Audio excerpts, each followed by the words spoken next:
Alléluia, gloire à Dieu. C'est un privilège pour moi d'être ici ce matin. Un honneur aussi de pouvoir apporter la parole. Vous savez qu'il y a une grande responsabilité avec ça, d'apporter la parole. Puis je remercie le Seigneur de la confiance qu'il m'accorde de pouvoir vous partager ce message que le Seigneur a déposé sur mon cœur.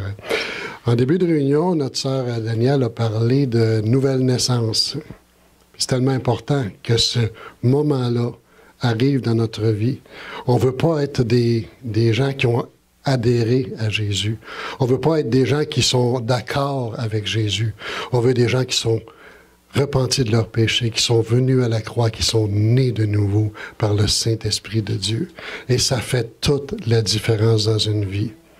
Pour nous, moi et mon épouse, on est nés de nouveau le 8 juin 1978. On a célébré notre 40e anniversaire de nouvelle naissance et on rend grâce à Dieu parce que c'est seulement par sa grâce qu'on a pu se rendre jusqu'à ce jour. On peut dire Ebenezer, jusqu'ici, le Seigneur nous a secourus.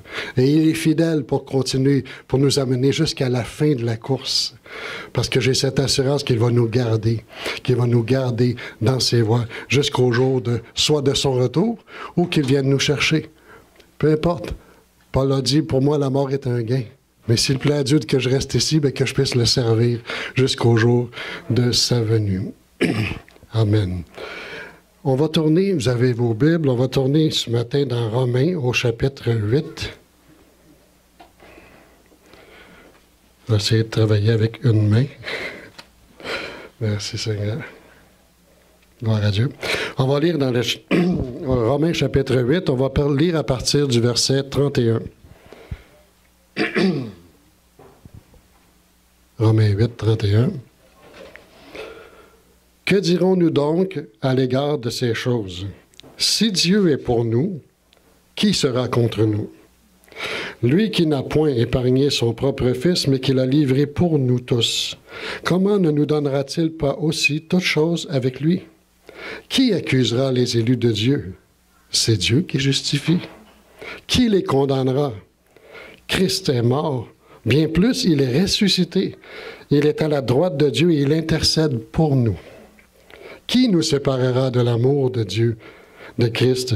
Sera sa tribulation ou l'angoisse ou la persécution, ou la faim ou la nudité ou le péril ou l'épée, selon qu'il est écrit?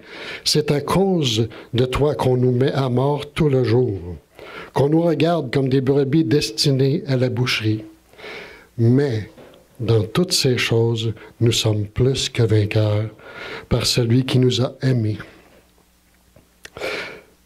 Car j'ai l'assurance que ni la mort, ni la vie, ni les anges, ni les dominations, ni les choses présentes, ni les choses à venir, ni les puissances, ni la hauteur, ni la profondeur, ni aucune autre créature ne pourra nous séparer de l'amour de Dieu manifesté en Jésus-Christ, notre Seigneur.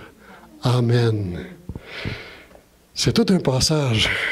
C'est tout un passage. Puis je peux vous dire une chose, c'est que en 40 années de vie chrétienne, je dois avoir au moins entendu une centaine de messages tirés de ce passage-là que nous avons lu. Et pourtant, aucun de ces messages-là n'était pareil. La raison est simple, parce que la parole de Dieu est une parole vivante. C'est une parole qui se révèle à chaque jour. On la lit aujourd'hui. Demain, vous allez relire ce passage-là, puis il y a encore quelque chose qui va sortir de cette parole-là pour nous encourager, pour nous fortifier, pour nous bénir, parce que cette parole-là, elle est vivante. L'auteur de la parole est vivant. Et il se révèle constamment, jour après jour, dans nos cœurs et dans nos vies. Comment ne pas être réjoui? Comment ne pas avoir envie d'aller dans ce livre? D'ailleurs, les gens, dans le temps, dans la première Église, étaient appelés les gens de la voie, parce que Jésus avait dit « Je suis la voie, la vérité, la vie, le chemin ». Ils s'étaient appelés les gens de la voie, parce que c'était une nouvelle voie qui arrivait à ce moment-là. C'était complètement nouveau. Le christianisme venait de naître. Mais ils étaient aussi appelés les gens du livre, parce que tout le temps, ils faisaient référence à la parole. Dans ce temps-là, naturellement, le Nouveau Testament n'était pas écrit encore, il était en train de l'écrire, mais il se référait à la Torah, à la parole écrite qu'ils avaient entre leurs mains. Et c'était le livre de référence. D'ailleurs, Philippe, lorsqu'il est allé rencontrer l'eunuque sur le chemin désert, l'eunuque est en train de lire le livre. Puis il a demandé à Philippe, Philippe lui a demandé, comprends-tu ce que tu lis? Il a dit, comment je pourrais le comprendre si personne ne me l'explique? Mais les chrétiens, eux, étaient les gens du livre. Ils connaissaient la parole parce que le Saint-Esprit s'était révélé à eux. Amen. Fait que, on est les gens du livre, puis ce livre-là c'est une parenthèse. C'est pas encore mon message, je ne vais pas encore rentrer dans le message. Mais c'est une parenthèse pour dire que ce livre-là ne s'éloigne pas de vous. Qu'il demeure dans votre cœur, près de votre cœur. Ouvrez-le, méditez-le, tournez les pages, sondez la parole de Dieu. Le Seigneur se révèle constamment et constamment à chacun de nous.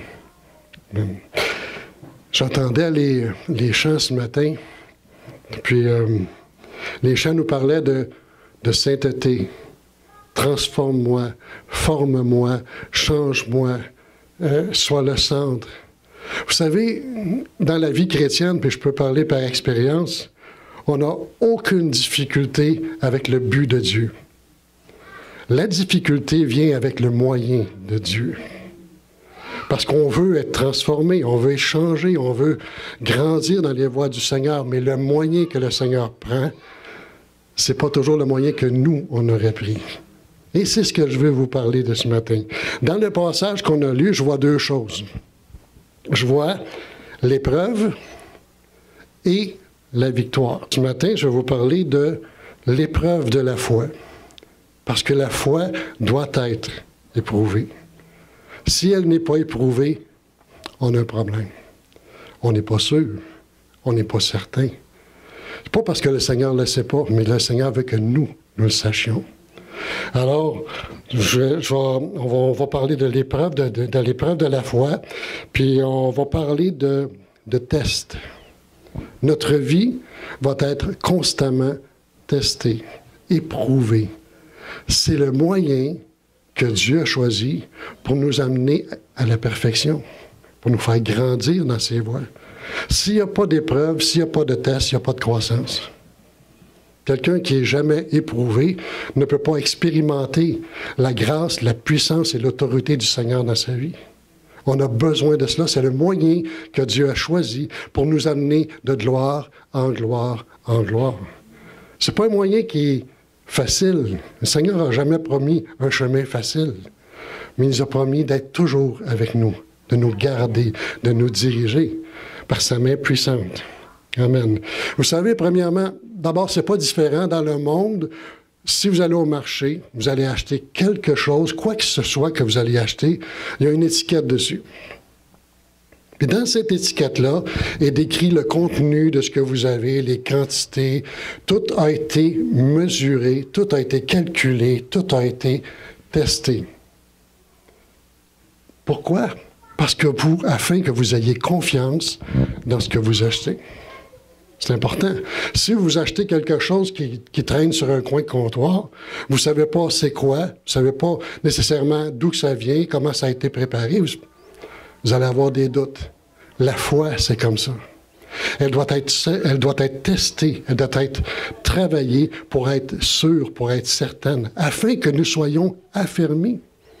Le Seigneur veut que nous soyons affermis. Nous ne sommes pas sauvés seulement pour nous-mêmes, mais nous sommes sauvés pour les autres, afin d'être un témoignage, un encouragement, un soutien.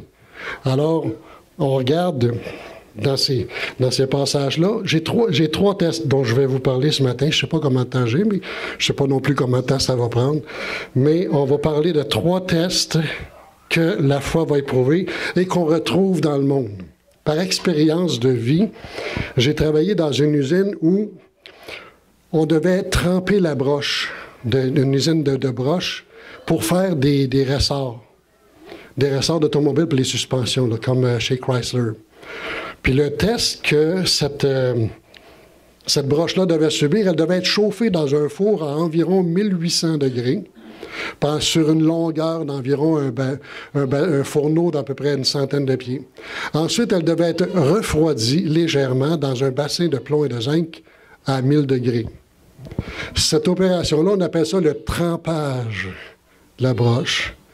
Ça ressemble à nous parfois. On a l'impression qu'on passe dans une fournaise.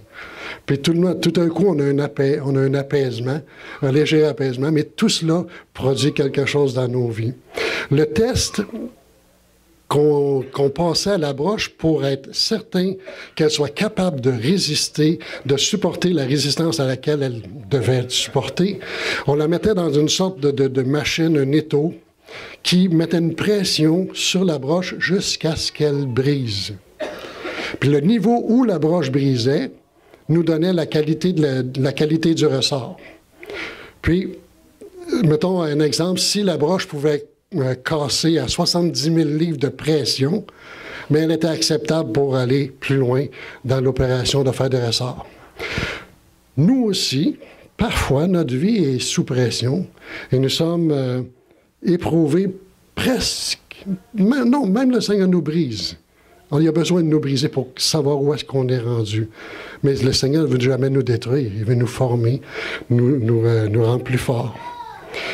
Dans la pression, comment est-ce que nous, maintenant, face à la pression, comment on réagit lorsqu'on apporte notre témoignage devant des gens, devant l'opposition des gens? Comment on réagit à cette pression-là?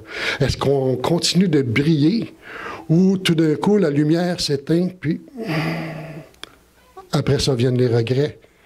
Donc, devant la pression, on doit être certain de qui nous conduit dans cette pression-là. D'ailleurs, dans le psaume 123, au verset 4, le peuple de Dieu nous disait « Nous sommes assez rassasiés des moqueries des orgueilleux, du mépris des hautains. » C'est un psaume qui n'est pas tellement long, 4 versets, mais ça montre la pression qui peut venir sur chacun de nous parfois lorsqu'on est simplement une lumière dans le monde. Parfois, vous n'avez même pas besoin de parler, les gens le voient. Les gens vont le voir, puis automatiquement, il y a une opposition. Une opposition qui vient, puis la pression devient forte. Mais nous devons tenir le flambeau. Nous devons tenir ferme et continuer de briller, parce que si nous ne brillons pas, qui va le faire? Et si le Seigneur est réellement en nous, si le Seigneur est celui qui nous guide, qui nous fortifie, qui nous garde, nous devrions être capables de continuer, de persévérer et de continuer de briller, même face à l'opposition, face à la moquerie. Et vous savez que de ces jours-ci, on n'en manque pas de ça. On n'en manque pas. Chaque occasion que quelqu'un peut avoir, on est sous pression constamment. Mais brillons, frères et sœurs. Brillons parce que nous sommes la seule lumière dans ce monde. Il n'y en a pas d'autre. Si vous ne brillez pas, il n'y a pas de lumière. Et bientôt, cette lumière-là, par la grâce de Dieu, va être enlevée. Donc, on ne veut pas rester ici. Mais Seigneur, il faut qu'on continue à briller. D'ailleurs, face à la pression, Jésus a expérimenté des résultats un petit peu néfastes, dans le sens que lorsque dans Jean 6, on ne lira pas le passage, vous connaissez l'histoire, Jésus a parlé qu'à un moment donné, si vous ne mangez ma chair et si vous ne buvez mon sang, vous ne pouvez avoir part à mon royaume ou à mon œuvre. Puis dans la parole, c'est dit, dès ce moment, au verset Jean 6, 66, dès ce moment, plusieurs de ses disciples se retirèrent et n'allaient plus avec lui. Oh, c'était trop dur. Seigneur, c'était le fun. Il y avait les miracles, il y avait les guérisons, il y avait le... Oh, Seigneur, c'était bon, c'était agréable. C'était le party, comme on pourrait dire. Mais lorsque les choses ont commencé à se corser, là, les gens n'étaient pas prêts à ça. Ils étaient prêts à voir le miracle, à voir tout le fantastique, le surnaturel. Mais lorsque la vraie vie est arrivée, lorsque le vrai combat, lorsque le vrai signal est arrivé, plusieurs se sont détournés. Puis alors, Jésus s'est retourné vers les 12, puis il dit, vous ne voulez pas vous en aller, vous aussi?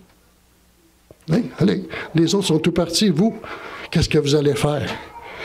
Et Pierre a répondu au verset 68, « Seigneur, à qui irions-nous? »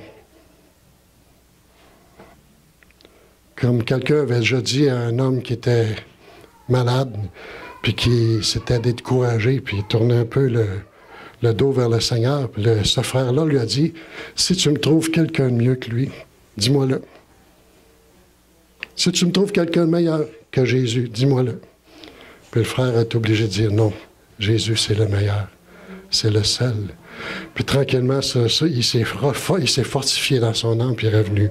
Simon-Pierre a dit, « Seigneur, à qui irions-nous? Tu as les paroles de la vie éternelle. Nous avons reconnu, nous avons connu que le Seigneur a la vie éternelle. Nous avons expérimenté, goûté cette vie éternelle qui est en nous maintenant. Nous sommes déjà dans la vie éternelle. Persévérons, persévérons, n'abandonnons pas ces choses-là. Alors, Seigneur, à qui rions-nous? Tu as les paroles de la vie éternelle. Et nous avons cru. Et nous avons connu que tu es le Christ, le Saint de Dieu. Quelle est notre réaction face à ceux qui s'opposent à notre foi? Il y en a des réactions. Je peux vous le dire, moi, dès les premiers jours où j'ai donné ma vie au Seigneur, les réactions n'ont pas... Ça a été instantané. Instantané. Les réactions sont venues. Puis là, avec le peu de connaissances ou le peu de foi que j'avais, j'ai dû me défendre parce que l'amour de Dieu avait été gravé dans mon cœur d'une façon que je ne pouvais pas nier, je ne pouvais pas me détourner de cela, puis j'ai tenu ferme, j'ai persévéré envers et contre tout. Puis les vagues sont venues, puis les affronts sont venus, la moquerie est venue, mais le Seigneur était tellement réel en moi. Que le Seigneur soit réel en vous, en sorte que même si l'affront vient, même si la moquerie vient, vous allez tenir ferme. Vous ne lâcherez pas, vous ne baisserez pas les bras, parce que vous savez ce que vous savez, que Jésus est vivant en vous. Amen. Le Seigneur il a dit, je vous ai dit ces choses, dans Jean 16, 33. Il dit, je vous ai dit ces choses afin que vous ayez la paix. Le Seigneur veut qu'on ait la paix. Vous aurez des tribulations dans le monde. On le sait, on en a vécu, on va en vivre encore. Mais prenez courage, j'ai vaincu le monde. Amen. 2 Timothée 3,12 nous dit, « Or, tous ceux qui veulent vivre pieusement en Jésus-Christ seront persécutés. » C'est le normal du croyant. Vous serez persécutés. Si ce n'est pas fait encore, ça va venir. Découragez-vous pas, le Seigneur nous avertit. Puis sa parole est vraie. Soyons juste préparés. Soyons préparés à recevoir cette persécution-là, ou ces affronts-là, ou cette moquerie. Vous savez, dans certains pays, c'est la mort pour le croyant. En Corée, l'espérance de vie d'un chrétien est environ de 6 mois, s'il est chanceux. Il va peut-être vivre 6 mois. Dans d'autres pays, c'est aléatoire, ça peut être très court. Mais il ne lâche pas le Seigneur pour ça.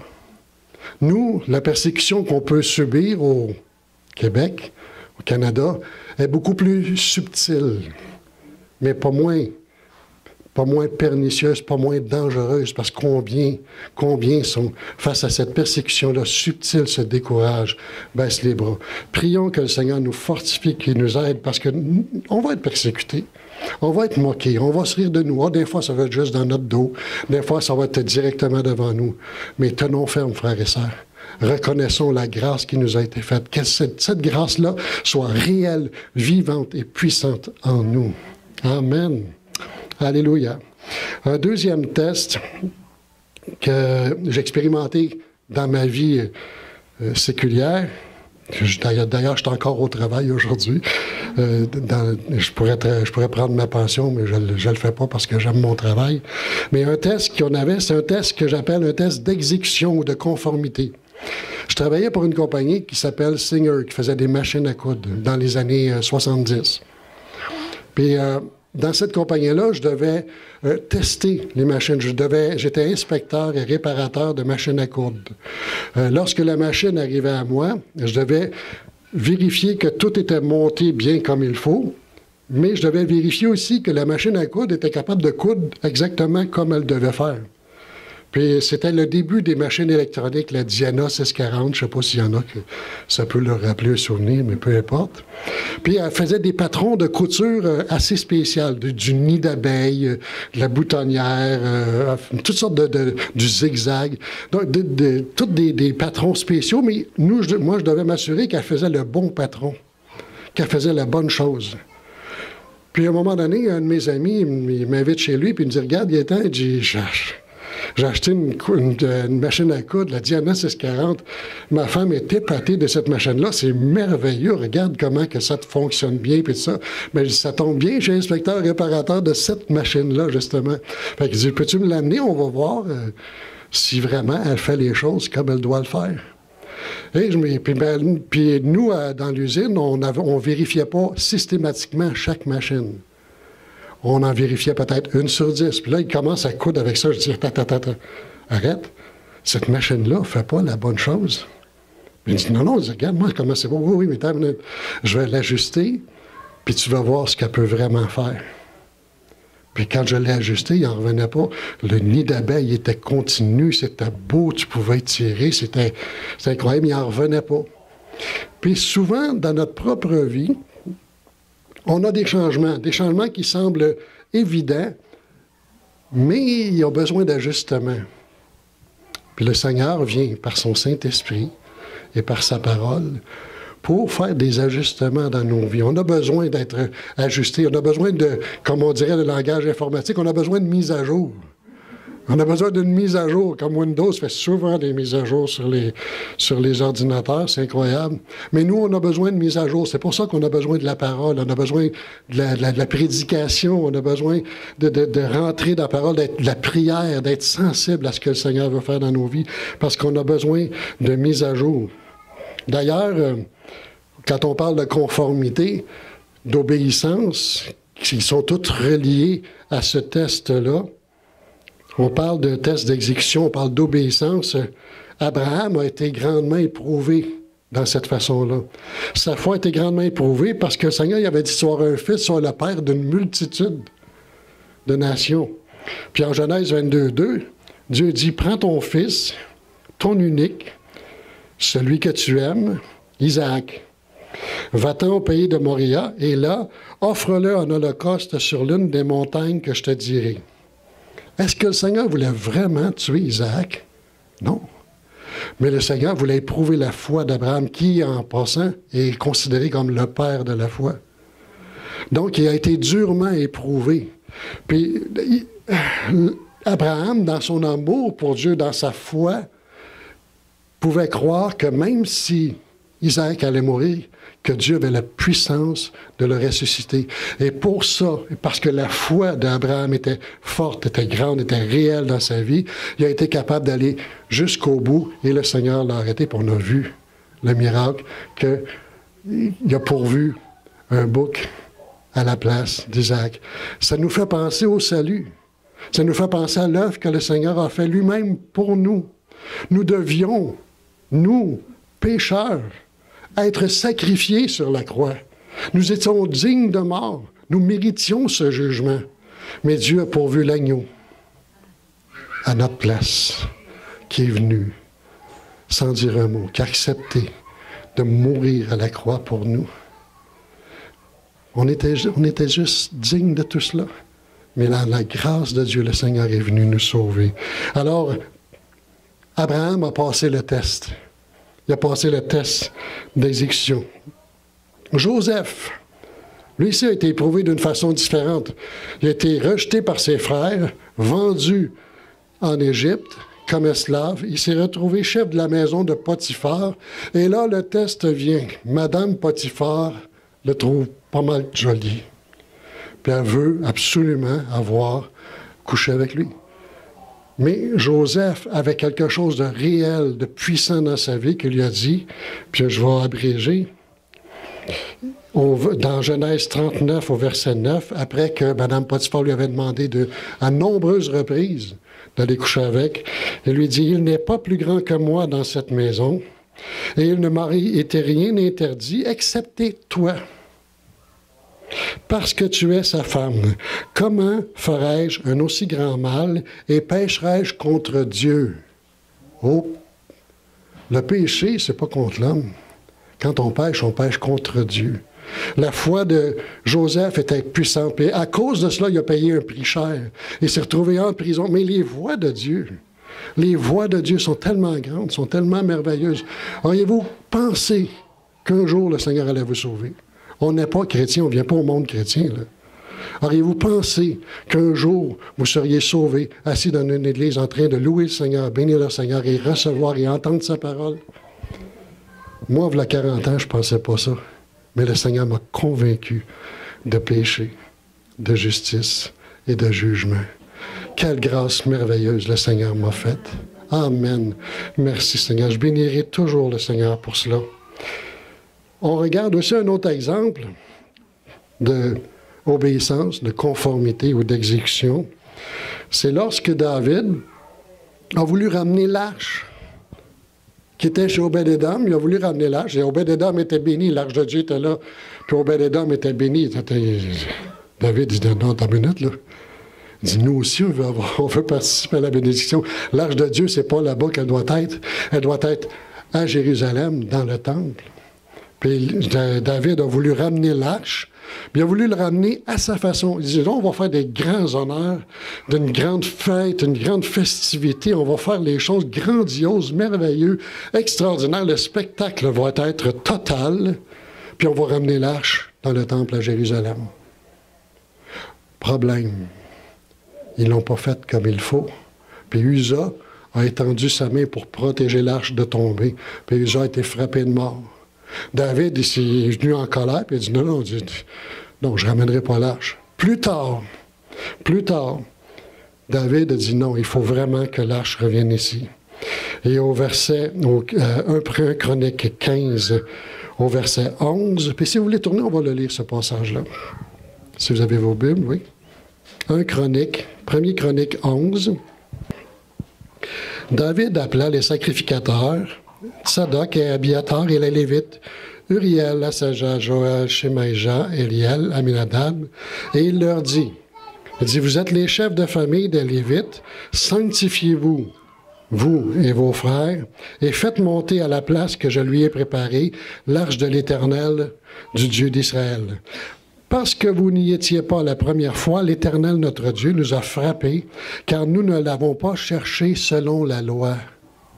Il n'y avait pas une conformité. La conformité n'était pas là. La façon de faire n'était pas là.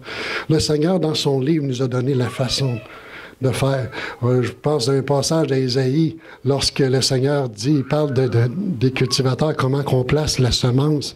Il dit, on place l'épaule à telle place, le blé à telle place, l'orge à telle place. Puis ça vient du Seigneur, qui nous a montré la façon de faire. Pour le transport de l'arche, s'il aurait consulté le livre, les directives étaient claires. Moïse avait reçu les ordres du Seigneur. L'arche doit être transportée par des Lévites. Il y avait une façon de faire les choses. Puis parce qu'ils ne l'ont pas fait la première fois, ça a coûté la vie de Uza. Puis parfois, dans nos vies, on se rend compte que par notre bonne volonté, on veut bien faire. Notre bonne volonté, on veut bien faire les choses, puis on part, puis émotivement, on se laisse emporter, puis on fait les choses, puis on n'a pas les résultats. Mais dis, Seigneur, je ne comprends pas. Pourtant, j'avais vraiment à cœur de faire ça. Je croyais vraiment que c'était ta volonté. Mais il y a une différence entre la volonté de Dieu puis le faire selon son plan. La volonté de Dieu, c'était d'avoir un temple à Jérusalem. Le plan de Dieu, c'était que ce n'est pas David qui allait le construire, mais son fils Salomon. Pourquoi? Parce que David avait répandu le sang. Vous voyez la différence entre la volonté puis le plan. Donc, Dieu veut des choses, mais il y a une façon de faire les choses. Puis, pour le transport de l'arche, ça n'a pas été fait comme c'était supposé. Ça a coûté cher. Mais ils ont appris une chose. À partir de maintenant, ils allaient suivre les instructions. Nous, on a un livre d'instructions qui nous montre tout. Tout a été dit. Il n'y a rien à rajouter dans ce livre-là. Il n'y a rien à retrancher non plus. Tout est là. Que ça fasse notre affaire, que ça ne fasse pas notre affaire, c'est là. Si ça ne fait pas notre affaire, c'est parce qu'on ne comprend pas. Persévérons. Le Seigneur va nous éclairer, va nous montrer qu'est-ce qu'il y en est. Parce que le Seigneur est fidèle. Il ne nous laisse pas en blanc. Il ne nous laisse pas tomber. Il ne nous laisse pas dans le vague. Ça peut prendre du temps un peu, mais si on a un cœur fidèle, si on a un cœur tourné vers le Seigneur va nous répondre. Amen. Gloire à Dieu. Ça, c'est pour le test d'exécution. Un troisième test. Le troisième test, c'est un test de qualité ou un test de lumière, que j'appelle. Une autre expérience de vie, le mirage des œufs. Je ne sais pas s'il y en a qui connaissent ça, mais les œufs, pour savoir la qualité de l'œuf, il doit passer sur une lumière infrarouge pour voir s'il y a une tache dedans ou s'il y a quelque chose qui se passe dans l'œuf sur le jaune. Puis s'il voit quoi que ce soit, l'œuf, il est rejeté, il est mis de côté, puis il n'est pas propre à la consommation. Ça, c'est un test. Le test de la lumière. C'est une test de lumière infrarouge. Puis le Seigneur nous passe à la lumière infrarouge aussi. Sonde-moi, ô Dieu, et connais mon cœur. Regarde si je suis sur une mauvaise voie et conduis-moi sur la voie de l'éternité. Le Seigneur nous sonde. Il y avait aussi une autre expérience, puis ça c'est plus proche de ce que je vis présentement, un test de soudure. Vous savez, les bâtiments comme ici, je vois des poteaux en acier, des poutres en acier, c'est des choses qui sont soudées, c'est des choses qui sont assemblées. Fait que la soudure qui est faite pour ce produit-là doit être bonne. Vous n'aimeriez pas être dans un building de 30 étages, formé avec des poutres et des colonnes d'acier, dont les soudures lâcheraient et vous vous ramasseriez au rez-de-chaussée. Vous n'aimeriez pas cette expérience-là. Donc, des tests qui sont faits pour s'assurer que les gens qui vont habiter ce building-là, ce bâtiment-là, vont être en sécurité. C'est un test de ultrasons et de rayons X. Pour vérifier si la soudure, s'il n'y a pas une faiblesse dans la soudure ou si tout a été conforme. Puis le Seigneur aussi nous passe au test de la lumière, au test de qualité, savoir quel est l'état de notre âme. Comment est-ce qu'on est? Là, ce matin, on est à l'église. On est tous beaux, on est tous saints, on est tous merveilleux. Mais dans la vraie vie, en dehors de ce lieu ici, comment sommes-nous seuls avec Dieu ou seuls dans notre quotidien? Job 13, 9 dit, « S'il vous sonde, vous approuvera-t-il? Ou le tromperez-vous comme on trompe un homme? » On ne peut pas tromper Dieu. Mais Job se pose la question, il dit, « Si le Seigneur te sonde ce matin, est-ce qu'il va t'approuver dans tes voies? » Je ne vous dis pas qu'on doit fonctionner sur un joug, mais on doit, nous, être certains de l'amour qu'on a pour le Seigneur. On doit être certains de la fidélité qu'on a envers lui. S'il nous sonde ce matin, est-ce qu'il va nous approuver dans nos voies? Dans le psaume 26, verset 2, « Sonde-moi, Éternel, éprouve-moi, fais passer au creuset mes reins et mon cœur. » Là, on parlait de la fournaise au commencement. Mais oui, ça arrive des fois que la fournaise peut venir sur nous. Puis je vais vous partager un témoignage tout à l'heure par rapport à ça. Deutéronome 8, verset 2, un passage qu'on doit connaître assez bien. Lorsque le Seigneur a parlé à Moïse, il dit « Souviens-toi de tout le chemin que l'Éternel ton Dieu t'a fait faire pendant ces 40 années dans le désert, afin de t'humilier et de t'éprouver, pour savoir quelles étaient les dispositions de ton cœur, et si tu garderais ou non ses commandements. » Le Seigneur nous sonde et veut vraiment connaître ce qui est dans notre cœur, pas parce qu'il ne le sait pas, parce que nous devons, nous, le savoir. Parce que si nous ne sommes pas certains, si nous sommes dans le doute, nous ne tiendrons pas devant l'épreuve. Nous allons faiblir, nous allons tomber. Donc c'est important que nous sachions quelles sont les dispositions de notre cœur face au Seigneur. Ça, c'est le test de la lumière. Il y a beaucoup d'autres choses que je pourrais dire sur ce test-là. Mais comment pouvons-nous avoir de l'assurance face à toutes ces circonstances-là? Je ne veux pas vous laisser sur des notes, la fournaise, l'épreuve, c'est-à-dire, je veux vous encourager aussi. Je veux que vous soyez encouragés. Comment pouvons-nous avoir de l'assurance face à toutes ces choses? Dans Romains 8, si on va au verset 28, juste un petit peu avant, on va lire de 28 à 30. Romains 8, 28 à 30. Nous savons du reste que toute chose concourt au bien de ceux qui aiment Dieu, de ceux qui sont appelés selon son dessein.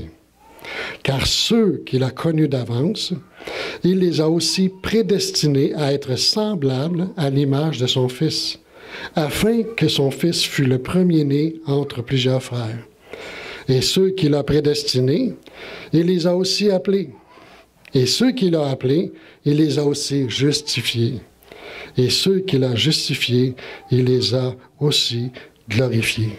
Quel encouragement de la part du Seigneur. On n'est pas abandonné. Oui, on est éprouvé, mais on n'est pas abandonné.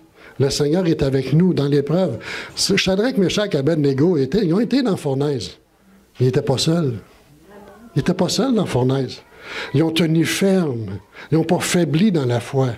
Mais quand la fournaise est arrivée, ils n'étaient pas seuls dans cette fournaise-là. Amen. Gloire à Dieu. Je vais vous partager un témoignage.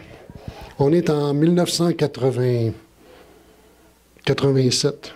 Environ de ça. Un matin, la plus vieille de nos filles, on a 3 enfants, 8 petits-enfants, gloire à Dieu. Puis la plus vieille de nos filles, qui a environ 6 ans à ce moment-là, se lève un matin, puis elle vient nous voir dans la chambre, puis elle dit « Papa, maman, j'ai fait un rêve. » Mais elle dit « Vous l'aimerez pas, mon rêve. » Ah, je dis « OK. Bien, raconte-nous le rêve. » Mais elle dit « C'est parce que on était tous ensemble, là, mais on était dans le feu. » OK. Puis, on faisait quoi dans le feu? Mais on priait Jésus. Puis, bien, il nous a délivrés. En 1987, je peux vous affirmer qu'on a passé dans le feu. Pas un feu physique, dans le feu de l'épreuve, 12 ans plus tard. Dans la même année, le Seigneur a essayé de détruire notre couple, nos finances, notre santé, nos enfants. Imaginez ce qu'il y avait à détruire. Tout a été dans la fournaise. Vous savez le résultat de ça? C'est que ça nous a tellement rapprochés du Seigneur. On servait déjà dans le Seigneur. J'étais déjà ancien dans l'Église. Je servais le Seigneur avec la louange d'adoration. Mon épouse était superviseur d'école du dimanche. Et on n'était pas inactifs, mais on était vraiment sous le feu. Mais à travers cela, ce que cela fait, au lieu de lever le poing contre Dieu, comme on voit dans l'Apocalypse, les gens vont lever le poing contre Dieu, on s'est dit, non, il faut qu'on soit encore plus proche du Seigneur. Puis on est rentré dans un temps où on se tenait très proche du Seigneur, dans la parole. On pleurait, on criait, on hurlait dans la maison, tellement c'était dur, c'était difficile. Mais notre amour pour le Seigneur était encore plus grand que l'épreuve qui arrivait. Puis à cause de cela, puis là on le voit aujourd'hui, le rêve que notre fille avait eu, qu'on priait, puis le Seigneur nous a délivrés, bien c'est ça la fidélité de Dieu. C'est ça la fidélité de Dieu. Au milieu de cette épreuve, de toutes ces œuvres qui n'avaient pas de bon sens, qui arrivaient pour nous détruire, le Seigneur nous a fortifiés, puis nous a rendus plus forts encore. Amen. Parce que nous savons d'une chose, comme on vient de lire dans le passage, que Dieu nous a connus d'avance. Dans le psaume 139, dit « Quand je n'étais qu'une masse informe, tes yeux me voyaient. » Incroyable. Tes yeux me voyaient déjà quand j'étais une masse informe. Le Seigneur me voyait dans le sein de ma mère. Je suis le 12e enfant d'une famille de 13. Puis ma mère, qui était catholique, a dit, Seigneur, il n'y en a pas qui sont... Parce que dans ce temps-là, les grosses familles au Québec, il fallait que tu aies quelqu'un qui soit un frère, une sœur ou un prêtre. Mais elle dit, celui-là, Seigneur, il va te servir. Dans le ventre de ma mère, elle a dit ça. Elle a dit, Seigneur, lui, il va te servir. C'est le 12e, celui-là, il va te servir. Puis jusqu'à l'âge de 13 ans, mon but dans la vie, c'était d'être un prêtre. Je ne parlais que de ça, je ne voulais que ça. C'était ça le but dans ma vie. Mais il y a des situations qui sont arrivées puis ont changé. Puis au lieu d'être un prêtre, je me suis ramassé musicien dans les clubs. Une légère différence, mais parce que les circonstances ont changé. Puis quand le Seigneur est venu, puis m'a sauvé, je me suis repenti de mes péchés, je suis venu à la connaissance du Seigneur, j'étais allé voir ma mère, j'ai dit, voyez maman, votre prière a été exaucée.